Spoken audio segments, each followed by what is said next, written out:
I do want to mention that Larry Sharp just passed away, and I didn't really know him. I met him a couple times, but he was obviously the person that taught Dennis Carluzzo the ins and outs of the wrestling business, so I was curious if you had many encounters with Larry Sharp. I did a number of them, actually, and this story may have been lost to history. And by the way, I do send my condolences out to Larry's family and friends and his fans, and he had so many people. I mean, he was instrumental in guys like the Headbangers and Soul Taker, Bam Bam Bigelow. Of course, Soul Taker later became Godfather.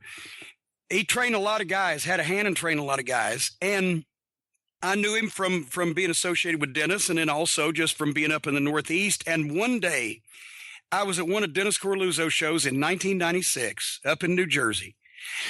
And Larry walks in and he says, I got somebody I want you to meet later on. I'm just starting to train him. He's not even had a match yet. Nobody has seen him. And I think you're going to be interested.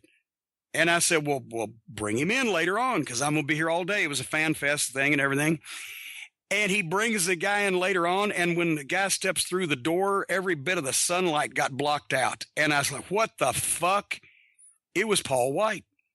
It was the Big Show. I said, where the fuck did you find him? And he said, well, I got him, blah, blah, blah. He's in the school right now. He's going to have a match in about, I think he said 2 or 3 weeks. I said, Larry, and I told Paul at the same time, I said, oh, just have that match and tape it and bring it to me, and I will hand it to Vince McMahon personally, and I guarantee you this fucking guy's got a job right now. And I'll be a son of a bitch if Hogan didn't find out about him and they stole him away and took him down and trained him in secret at the power plant and debuted him on the pay-per-view. He never even had that match that Larry was talking about.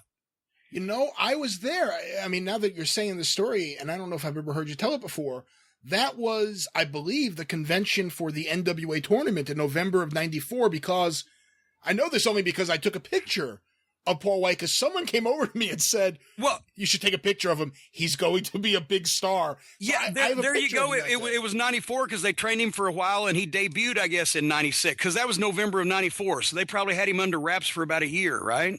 I think he debuted the fall of 95. Well, there you go. Yeah, so there you go. So Larry Sharp, once again, you know, the wrestling world would be a lot different if it hadn't been for Larry and the Monster Factory. So, you know, yeah, it was sad to hear about him passing away.